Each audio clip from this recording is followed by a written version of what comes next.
ஹரிவோ மகா காளி. சொந்த காசில் சூனியம் வைத்துக் கொள்தல் என்கிற ஒரு வழக்கு மொழியை அன்பர்கள் கேள்விப்பட்டிருப்பீர்கள். சில பல தோஷங்கள் நமக்கு நாமே ஏற்படுத்தி கொள்பவைகளாக அமைந்துவிடும். நாமே தேடி போய் வலையில் சிக்குகிற ஒரு வகை முறைகளை சேர்ந்தது தான் வைர ஆபரணங்களை அணிவிக்கிற ஒரு பழக்கம். வைர தோஷம் என்பது பலரும் அறிந்த ஒன்று. வைரம் என்பதே வசதி வருகிற போது தான் வரும். வைரம் அணிந்திருப்பது வசதியின் ஒரு அடையாளமாக தெரியும். ஆனால் அந்த வைரம் யாரையும் நிலையாக வைத்திருப்பதில்லை. எத்தனையோ வைரங்களை வைத்திருந்தவர்கள் இருந்த இடம் தெரியாமல் போனதை நாம் அறிந்திருக்கிறோம். வைரம் பலவிதமான பாதிப்புகளை பலருக்கு ஏற்படுத்தக்கூடியதாக இருக்கிறது. சிலருக்கு தொட்டதும் தோஷத்தை தரும், சிலருக்கு சில காலம் இருந்து நிதானமாக அதனுடைய பாதிப்புகளை வெளிப்படுத்தும். வைரத்தை குறித்து பலவிதமான அனுபவங்கள் சமூகத்தில் நிலவுகிறது. வைரம் எல்லோரையும் எல்லா நேரத்திலும் ஏற்றிவிடக்கூடிய பொருளாக இருப்பதில்லை என்பதை இந்த சமூகத்துக்கு நாம் அவ்வப்போது எத்தனையோ விஷயங்களை நினைவுபடுத்துவதில் ஒன்றாக இதையும் நினைவுபடுத்துகிறோம். அண்மையில் அடியேனை சந்தித்த அன்பு மகள் ஹரணி ஸ்ரீனிவாசன் அவளுடைய வாழ்க்கை பிரச்சனைகளில் சில விஷயங்களுக்கு இந்த வைரம் ஒரு காரணமாக இருக்கலாம் என எடுத்து கூறினோம். அந்த வைர ஆபரணங்களை அவள் விட்டு விலகிய பிறகு சில பல தீர்வுகளும் சில பல நிம்மதியும் நிறைவும் கிடைக்கத் தொடங்கியிருப்பதை அனுபவ ரீதியாக உணர்ந்து கூறினாள். அது மட்டுமல்லாமல் அந்த வைர தோஷம் குறித்து அவளை சார்ந்த பல இடங்களில் நடந்த அனுபவங்களையும் நம்மோடு பகிர்ந்து கொள்கிறாள். ஹரிவோ மகா காளி. வணக்கம். வைரம் போட்டுக்கிறத பற்றி என்னோட எக்ஸ்பீரியன்ஸஸை தான் நான் உங்கள்கிட்ட இப்போ ஷேர் பண்ணிக்க போகிறேன். எக்ஸ்பீரியன்ஸ் வெறுமனே இப்போ வந்ததில்லை. சின்ன வயசுலேருந்து நான் வைரம் வாங்கியிருக்கேன், வைரம் போட்டிருக்கேன் அப்படின்னு ஒருத்தர் சொல்லும்போது அதோட இம்பேக்ட் இமீடியட்டாக அதோட இம்பேக்ட் பாசிட்டிவாக இருந்ததா நெகட்டிவாக இருந்ததான்னு என்னோட எக்ஸ்பீரியன்ஸஸை தான் நான் உங்கள்கிட்ட ஷேர் பண்ணிக்கணும்னு ஆசைப்பட்றேன்.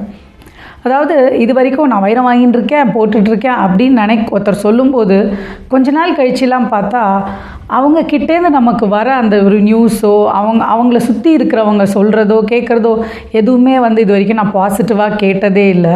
மேபி அந்த சின்ன வயசில் அதுக்கான ஒரு நாலேஜ் பேஸோ யோசனையோ எதுவுமே இல்லை. ஆனால் இந்த வயசு அதை பற்றி திருப்பி அசை போட்டு பார்க்கும்போது தான் தெரியுது வைரம் எல்லாருக்கும் சூட் ஆகுறதில்ல அப்படின்னு. பொதுவாக பார்த்திங்கன்னா பிராமண சமூகத்தில் கல்யாணத்தில் வைரம் முக்குத்தி வைரத்தோடு போட்டு கல்யாணம் பண்ணி வைக்கிறது அப்படிங்கிறது வழக்கம். அதை ஒரு ஸ்டேட்டஸ் சிம்பிளாக பார்க்கலாம், வழக்கமாகவும் பார்க்கலாம். இப்போ என்ன எடுத்துக்கிட்டிங்கன்னா எனக்கு கூட அப்படி தான் போட்டு கல்யாணம் பண்ணி வச்சாங்க. வைரம் ராசிக்கல் அது பர்மனெண்ட்டாக போட்டுட்டா ரொம்ப நான் நல்லா தான் இருந்தேன். ஆனால் தெரியல கொஞ்ச நாள் ஆச்சு, அதுக்கப்புறம் அதுக்கு பவர் குறைஞ்சிருத்தல்ல. எனக்கு வைரம் போட்டுக்கிறதுக்கான நேரம் முடிஞ்சு போச்சா என்னன்னு தெரியல. படிப்படியாக பார்த்தானா ஹெல்த் கொஞ்சம் கொஞ்சம் அதாவது ஒரு ஸ்போர்ட்ஸ் பர்சனாக இருந்த என்னால் ஒரு சமணம் போட்டு இன்றைக்கி தரையில் உட்கார முடியாது. அந்த அளவுக்கு இன்றைக்கி இருக்குது ஹெல்த். என்னோட தாட் என்னென்னா வைரமும் இதை ஐயா எடுத்து சொன்னதுனால எனக்கு அப்போ தான் புரிஞ்சுது. என்னென்னா நம்ம வைரம் போட்டுக்கும்போது சாதாரணமாக நம்ம என்ன பண்ணுறோம், வைரம் போட்டு பார்க்குற ஒருத்தரை பாரு ப்ளூ ஜாக்கர் என்னம்மா ஜொலிக்குது, அது ஜொலிக்குது அப்படின்னு சொல்லும்போதே நமக்கு கண்ணடி தான் அங்கேயே நமக்கு கண் திருஷ்டி தான், பளிச்சுன்னு இருக்கா, பிரமாதமாக இருக்காங்க. இதை ஆக்சுவலாக பின்னோக்கி பார்த்தோம் அப்படின்னா ஒரு சின்ன வயசு எக்ஸ்பீரியன்ஸ் ஒன்று இருக்குது. நான் என்ன ஒரு 8-9ஆம் கிளாஸ் படிச்சுட்டு இருந்திருப்பேன். எங்கள் வீட்டு பின்னாடி ஒரு வயசான கப்பல், அவங்க அப்போ தான் அங்கே வீடு வாங்கிட்டு வந்தாங்க. என்னென்னா அது வரைக்கும் வாழ்க்கையில் அத்தனை வருஷம் நிறைவாக வாழ்ந்து அனுபவித்து பொண்ணை கல்யாணம் பண்ணி கொடுத்து அப்போ இருந்தவங்க அப்போ தான் வந்து வைரம் வாங்கினாங்க. வைரம் வாங்கி ஒரு வாரம் கூட இல்லை, அந்த அம்மா பாத்ரூமில் வழுக்கி விழுந்து இறந்து போயிட்டாங்க. அந்த மாதிரி ஒரு விஷயம் அப்போ வந்து எனக்கு புரியல, இதனால தான் அது அப்படின்னு. ஏன்னா அப்போ இவ்வளோ அவேர்னஸ்லாம் நமக்கு கிடையாது. இப்போ நிறையா காது வழியாக நிறையா நம்ம வந்து நிறையா இதை பற்றி ஒரு செய்திகள் நம்ம கேட்குறோம். அப்போ இதெல்லாம் கார்லேட் பண்ணி பார்க்கும்போது அந்த அம்மாவுக்கு வந்து வைரம் ராசி இருக்கலை. அதுதான் அவங்களே அதை போட்டு அனுபவிக்கிறதுக்கே அவங்களே இல்லை. அந்த வைரம் இருந்துச்சு, ஆனால் அவங்க இல்லை. எதுக்காக அவங்க ஆசையாக வாங்கினாங்களோ அவங்க இல்லை அதை போட்டு அனுபவிக்கிறதுக்கு.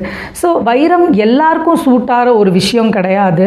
அதனால் வாங்கிறதுக்கு முன்னாடி தயவுசெய்து அது உங்களுக்கு சூட் ஆகுமா, உங்கள் ஃபேமிலிக்கு அது நம்மளை மட்டும் பாதிக்கிறது கிடையாது. நம்மளை சார்ந்து இருக்கிற ஒய்ஃப்னா ஹஸ்பண்ட்னா மோதிரம் போட்டுக்கிறாங்க. இப்போ வைரம் மோதிரம் பெருசாக அதை ஒரு ஸ்டேட்டஸ் சிம்பிளாக பார்க்குறாங்க. ஆனால் நாளடைவில் பார்த்திங்கன்னா அது ஃபிசிக்கலி ஃபினான்ஷியலி நிறைய விஷயத்தில் நம்மளை வந்து அஃபெக்ட் பண்ணுது. ஒரு திருஷ்டி வந்துட்டாலே போதுமே, அங்கே எல்லாமே வந்து நெகட்டிவிட்டி தான். ஐயோ இவங்க நல்லா இருக்காங்களே, பளிச்சுன்னு இருக்காங்களே அப்படின்னு நினச்சாலே அது வந்து நம்மளை நிறையா விஷயத்தில் பாதிக்கிறது. இது ஒரு எக்ஸ்பீரியன்ஸ்.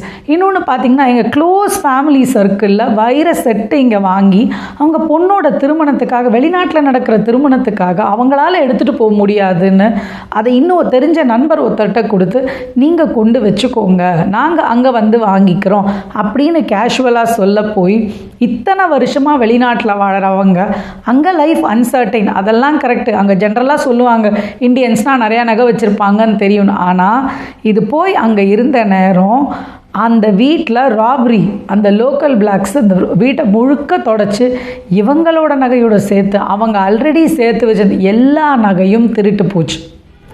இதை வந்து சில பேர் சொல்லுவாங்க இது வந்து கோஇன்சிடென்ஸாக கூட இருக்கலான்னு. பட் நான் என்ன சொல்கிறேன், ஏன் அப்படி இருக்கணும்? அந்த வைரத்துக்கு உண்டான தோஷமாக கூட இருந்திருக்கலாம்ல. இதில் உயிர் சேதம் இல்லை அப்படின்னா கூட எவ்வளோ ஃபினான்ஷியல் லாஸ், ஒரு 10-15 லட்சம் ரூபா பொருள் போச்சு, நம்மளதும் போச்சு, நமக்கு ஹெல்ப் பண்ண போய் அவங்களதும் போச்சு. ஸோ தயவுசெய்து இரவல் கொடுக்கறது வாங்கிறது வைரத்தை அப்படி பண்ணாதீங்க. என்னோடய பர்சனல் எக்ஸ்பீரியன்ஸில் நான் தான் சொல்லுவேன். அதை போட்டுருந்த வரைக்கும் உனக்கு நல்லது நடந்ததான்னா எனக்கு தெரியல. ஆனால் டெஃபினட்டாக கைட்டி வச்சதுன்னா தினப்படியில் இப்போ போட்டுக்கிறதே இல்லை. கைட்டி வச்சதுக்கு அப்புறமா என்னோடய ஹெல்த்தில் பார்த்திங்கன்னா நிறைய இம்ப்ரூவ்மெண்ட் இருக்குது. அட்லீஸ்ட் மைண்டில் வந்து ஓகே நம்ம நல்லா ஆகிடுவோம், நம்மளால் முடியும் அப்படிங்கிற அளவுக்கு ஒரு என்ன சொல்கிறது, ஒரு முதிர்ச்சியோ ஒரு அறிவாற்றலோ வந்திருக்கு. இதை விட இன்னொரு கண்ணு முன்னாடி கிட்டக்க பார்த்த எக்ஸ்பீரியன்ஸ் என்னென்னா, என் நெய்பர் அவங்க ரொம்ப ஆசைப்பட்ட எவ்வளவோ இதை தாண்டி வந்திருக்காங்க. அந்த ஒரு பொசிஷனில் கஷ்டப்பட்டு ஒரு ஜோடி தோடு வாங்கினாங்க. ஆனால் நம்மளால் வந்து இதை போய் அவங்கள்ட்ட சொல்லவும் முடியல. ஏன்னா ஆசையாக போட்டுன்னு வந்து காமிக்கிறாங்க. கொஞ்ச நாள் அவங்க என்ன பண்ணாங்க, நல்ல எண்ணத்தில் ஓகே வீட்டில் பெரியவங்க இருக்காங்க அவங்களுக்கு போட்டு அழகு பார்ப்போம் அப்படின்னு சொல்லிட்டு அந்த அம்மாவுக்கு கொடுத்த உடனே கொஞ்ச நாளில் அவங்க கீழே விழுந்து முட்டி உடஞ்சி போச்சு. அது ஒரு செலவு. இதில் ஃபிசிக்கலாக அவங்களுக்கு ஒரு கஷ்டம், ஃபினான்ஷியலாக ஒரு கஷ்டம். சரி அதுலேருந்து மீண்டு வருவோம் அப்படின்னு பார்த்தான்னா கொஞ்ச நாளில் திருப்பியும் அவங்க மாமியாருக்கு ஹார்ட் ப்ராப்ளம். அடுத்து பார்த்திங்கன்னா ஒரு physical loss, financial loss. So இதெல்லாம் ஆக்சுவலாக நம்ம பார்த்தோம் அப்படின்னா ராசிக்கல்லுன்னு நம்ம போடுறோம். அது வந்து நம்மளோட காலம் முழுக்க வந்து ட்ராவல் ஆகிறது இல்லை. ஆனால் நம்ம மக்கள் அதை அக்செப்ட் பண்ணிக்கிறதே இல்லை. இதில் வந்து யாரும் மறுக்க முடியாத உண்மை என்னென்னா, வைரம் வாங்கிறதுக்கு முன்னாடி முதல்ல உங்களுக்கு வைரம் சூட் ஆகுமா, உங்கள் ஃபேமிலிக்கு சூட் ஆகுமா அப்படிங்கிறத யார்கிட்டையாவது கேட்டு உறுதிப்படுத்தி அதை வாங்கி, ஜென்ரலாகவே வைரம் வாங்கினா வீட்டில் வச்சு ஒரு 24 hours வைக்கணும், படுத்து எழுந்துக்கணும் போட்டு. எங்கள் அம்மா அப்பா எல்லாமும் அதெல்லாம் பண்ணி தான் எனக்கு போட்டாங்க. ஆனால் அந்த வைரம் எனக்கு நல்லது செய்யக்கூடிய காலம் முடிஞ்ச பிறகு ஃபிசிக்கல் லாஸ், ஃபினான்ஷியல் லாஸ், நிறையா வந்து சிக்கல்கள், அவுக்க முடியாத சிக்கல்கள் லைஃப்பில் இப்படி தான் நான் சந்திச்சிருக்கேனே தவிர அதை போட்டுன்றதுனால உனக்கு பெருசாக ஏதாவது நல்லது நடந்ததா எனக்கு தெரியல. ஆனால் டெஃபினட்டாக கைட்டி வச்சதுனால எனக்கு நல்லது நடந்தது. ஸோ என்னோடய பர்சனல் லைஃப்லேருந்து, என்னோடய எக்ஸ்பீரியன்ஸ்லேருந்து என்னோடய கருத்து என்ன அப்படின்னா, டெய்லி வைரம் போட்டுக்கிறத முடிஞ்சால் அவாய்ட் பண்ணுங்கள். வைரம் வந்து ஒரு சோஷியல் ஸ்டேட்டஸ்லாம் கிடையாது. அந்த வைரம் வாங்கினா கூட அதை போட்டு அனுபவிக்கிறதுக்கு நம்ம இருக்கணும். நம்மளால் நம்ம குடும்பத்தில், நம்ம குழந்தைங்க, நம்ம ஹஸ்பண்ட், நம்ம ஃபேமிலி சர்க்கிளில் அது ஒரு பாதிப்பு ஏற்படுத்தும் அப்படின்னா அதை கைட்டி வைக்கிறதுல எந்த தவறும் இல்லை. எங்கேயாவது உங்களுக்கு ஃபங்க்ஷன் போகணுமா, எங்கேயாவது போகணுமா, அப்போ போட்டுன்னு போங்க. டெய்லி அது உடம்புல அதில் படுற தண்ணி நம்ம மேலே பட்டு நமக்கு அதுக்கான டைம் முடிஞ்சு போச்சு அப்படின்னு இருந்ததுன்னா டெஃபினட்டாக அது வந்து நமக்கு ஒரு தோஷமாக தான் மாறுறது.